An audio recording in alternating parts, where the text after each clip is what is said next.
Today we're going to be taking a look at the best hitch options for your 2016 Lexus GX 460. So here we're going to have the Class 3 Curt, and then over here we're going to have the Class 3 Draw-Tite. Now you'll notice right away that they're going to look very similar, but the Draw-Tite is going to have a little bit longer of a receiver tube, and it is going to stick out past the bumper a little bit more than our Curt is. It's not going to be a drastic amount, but it is going to stick out about 2.5 inches past the bumper. Now, one benefit of having that slightly longer receiver tube on the Draw-Tite is that you're going to be able to actually see the very edge of the receiver tube in the backup camera, even without any accessories installed. Now, we have found in most cases that once you put a ball mount into our Curt receiver, you will be able to see that ball mount, but you're not going to be able to see the receiver hitch itself. The Draw-Tite is going to have more of a rounded collar to it, having a nice look to it, whereas the Curt, still a nice look, but it's going to have more of a clean, flush cut to it. Now with the Draw-Tite, you'll notice that there is a secondary hole towards the back of the receiver tube, and that's going to be used exclusively for the J-pin stabilization device. Now that's going to be great if any of your accessories don't have a built-in anti-rattle. It is going to be sold separately, but it's going to work just like a standard hitch pin.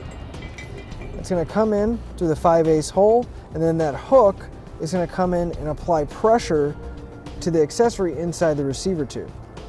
Now the safety chain connection points are going to be the same style on both of them. It's going to be a plate style with an oval hole cut out. And it's going to be towards the back of the receiver, slightly offset from the hitch pin hole, so we're not going to have to worry about any kind of interference. As far as weight capacity goes, our Curt and Draw-Tite are both going to have a 500-pound tongue weight, along with a 5,000-pound gross trailer weight rating.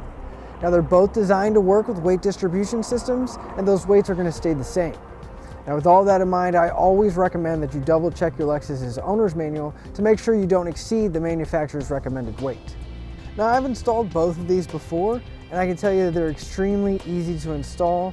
We're just going to have 4 bolts and some washers to put in place, and some existing weld nuts in the bottom of our bumper. So to sum everything up, I know appearance is going to be a big concern of a lot of people's because we don't want anything distracting or anything rather large in the back of our Lexus. So I think our Curt is going to take it here because it is going to be as close as possible to flush with the bumper, and all we're going to see is that receiver tube sticking out, whereas the Draw-Tite is going to stick out at least a couple inches from the bumper.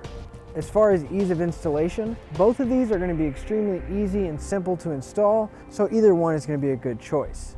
As far as weight capacity goes, both of them are going to have the exact same weight ratings, and they're both designed to work with weight distribution systems, so either one is going to be a good choice. As far as versatility goes, both of them are going to be highly versatile hitches, but I do have to give it to the Draw-Tite purely because of the J-pin stabilization device, which is going to be great for any of the accessory that we mount, and that'll finish up the look at the best hitch options for your Lexus GX 460.